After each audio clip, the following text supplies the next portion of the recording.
끝까지 책임지는 방송, 첫 번째 방송이 흐름체크 제로 투 세븐 편으로 오늘 방송 시작하도록 하겠습니다.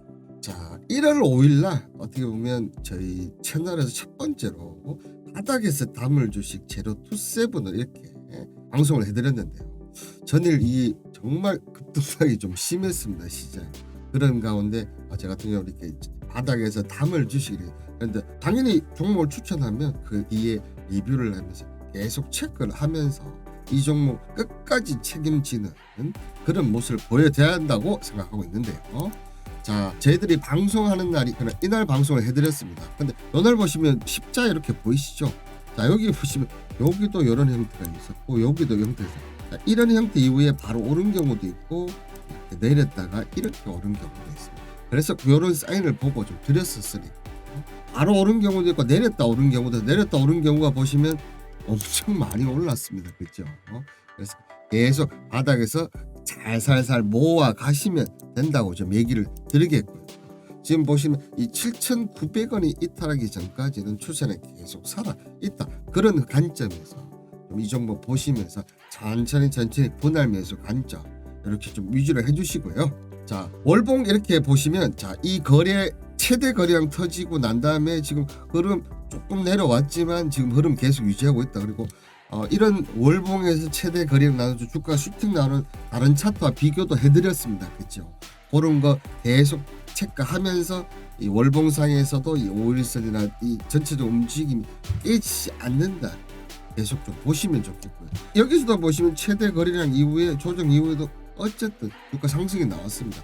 이후에는 어쨌든 주가 상승이 나올 수밖에 없다는 거 여러 비교 차트 얘기 드렸으니까 잘 보시길 바라겠고요.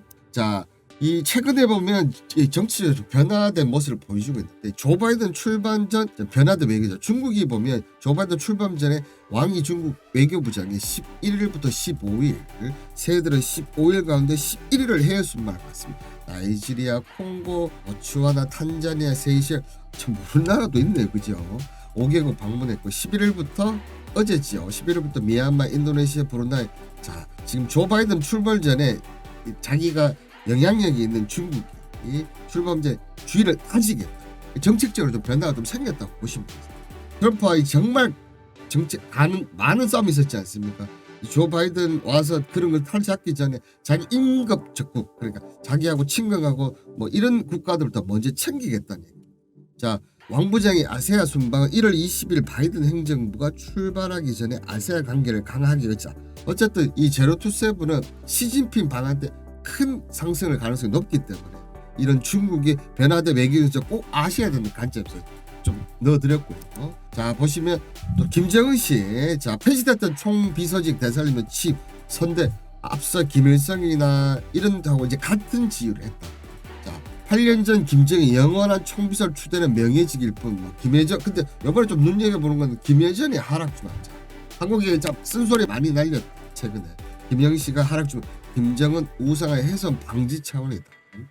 그리고 뭐 사람들 얘기가 나오고 있습니다.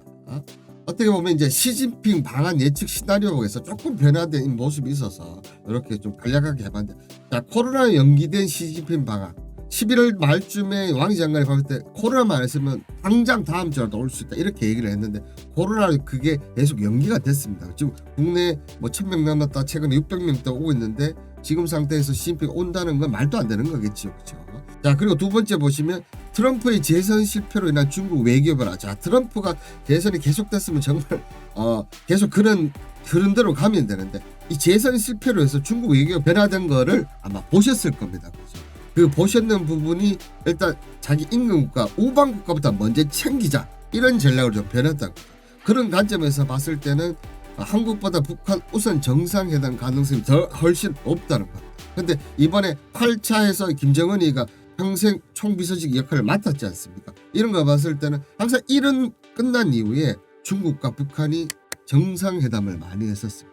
트럼프 재선 실패 중국 외교의 변화를 봤을 때 우방국부터 먼저 챙겼다 하면 한국보다 김정은과 정상회담이 먼저 가능성이, 김정은을 만나고 난 다음에 한국과의 어떤 이제 정책적인 얘기가 나오겠죠. 그 이후에 이 시진핑 방안이 되지 않겠나. 근데 보시면 그 일본이 여름에 올림픽도 있고요. 그렇죠? 일본이 지금 엄청 저번 방한 때도 일본과 같이 오려고 좀 했었습니다. 그런 관점에 봤을 때 일본과 동시 방한 일정을 고려해야 된다. 그러면 일단 김정은 먼저 만나고 그 다음에 일본, 한국, 여기서 한국을 먼저 가느냐 일본을 먼저 가느냐 이런 차이인데, 일본이 지금 보시다시피 난리도 아닙니다. 난리도 아닙니다. 그런 상황이기 때문에 지금 당장은 좀 어렵다. 그런 관점에서 봤을 때는 제로투세븐은 저점에서 분할 매수 개념으로 지금 계속 좀 해야 된다. 그래서 일본이 정 안 되고 제 나라는 이제 여기 끝났다. 그러면 이제 코로나에 따라서 단독 방안 또 있을 수 있다. 요렇게 지금 일단 시진핑 방안 예측, 일단 빠르기는 좀 힘들다. 그죠? 코로나 추이를 봐서 초래 추이보다 뭐다 먼저 보는 게 뭐다? 김정은하고 시진핑을 만나는지 확인하시고, 만나고 나서 저희날 코로나가 없어졌다. 그러면 그때 시진핑 방안은 상당히 빠른 속도 진행이 된다. 이렇게 예측 시나리오 믿고 한번 제로투세븐 저점을 쫙 잡으셔서 그게 저희들 수익 내보도록 하시겠습니다. 자, 주식 분류의 재미난 주식 이야기, 이런 얘기를 이런 카톡방에서 저희가 주식에 대한 얘기를 자유롭게 나누고 있습니다. 몇몇 분의 지금 사람들과 나누고 있거든요. 그분들과 벌써 지금 1년 이상 지금 얘기를 나누고 있는 것 같아요. 제 20년 노하우에 대한 공개를 해드리고 있습니다. 종목 추천, 종목 산다, 물론 이런 종목 있다고 얘기하는데 추천은 하고 있지 않습니다. 그런 걸 원하시는 분들은 돈 내고 유료방 가셔서 다른 데 많지 않습니다. 그런 데 가서 하시면 됩니다. 절대 저는 광고하지 않고 정말 이런 제 노하우에 대한 얘기를 해서 여러분들에게 도움을 드리고 위해서 카톡방 운영하고 있다는 거 오늘 방송 마지막으로 얘기를 드립니다. 자, 제로투세븐 상승하는 그날까지 계속 제가 방송해드리도록 하겠습니다. 감사합니다.